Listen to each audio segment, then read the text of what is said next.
আসসালামু আলাইকুম বন্ধুরা, আশা করি সবাই সুস্থ আছেন। বন্ধুরা, কালো জাদুর অভিযোগে একই পরিবারের ৫ জনকে জীবন্ত পুড়িয়ে হত্যা করেছে ভারতের বিহার রাজ্যে। মর্মান্তিক এই ঘটনাটা ভারতের বিহার রাজ্যের পূর্ণিয়া জেলার টেটনা গ্রামে ঘটে। কালো জাদুর অভিযোগ তুলে একই পরিবারের ৫ জনকে পিটিয়ে নির্যাতন করে জীবন্ত পুড়িয়ে হত্যা করার মর্মান্তিক ঘটনাটি আদিবাসী ওরাও সম্প্রদায়ের মধ্যে ঘটেছে। ঘটনার সূত্রপাত গ্রামের বাসিন্দা রামদেব মহাতোর শিশু সন্তানকে কেন্দ্র করে।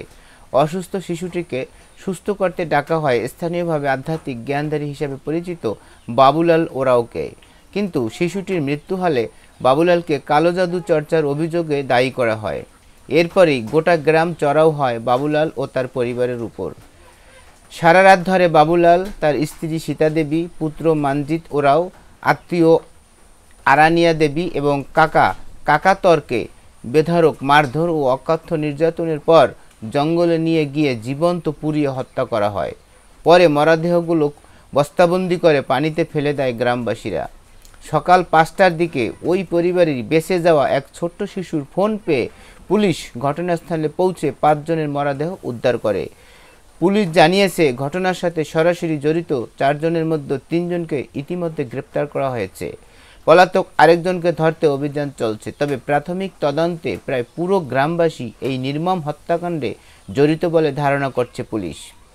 টেটমা গ্রামের আকাশ বাতাস এখন স্তব্ধ, ভারী স্বজনহারাদের কান্নায়। গোটা ভারতের সচেতন মহলে ও সামাজিক মাধ্যমে এ ঘটনার নিন্দার ঝড় উঠছে। আদিম কুসংস্কার, গুজব এবং গুজবের ভিত্তিতে গণপিটুনির ঘটনা যে এখনও সমাজে কতটা ভয়ানকভাবে সক্রিয়, বিহারের এই বর্বরতা তার এই জ্বলন্ত প্রমাণ। বন্ধুরা, আজকের ভিডিও এই পর্যন্তই। ভিডিওটি ভালো লাগলে সাবস্ক্রাইব করে আমাদের সঙ্গেই থাকবেন। পরবর্তীতে আবার নতুন ভিডিও নিয়ে আপনাদের সাথে কথা হবে। সে পর্যন্ত সবাই ভালো থাকবেন, সুস্থ থাকবেন এবং বাংলাদেশকে ভালোবাসবেন। আল্লাহ হাফেজ।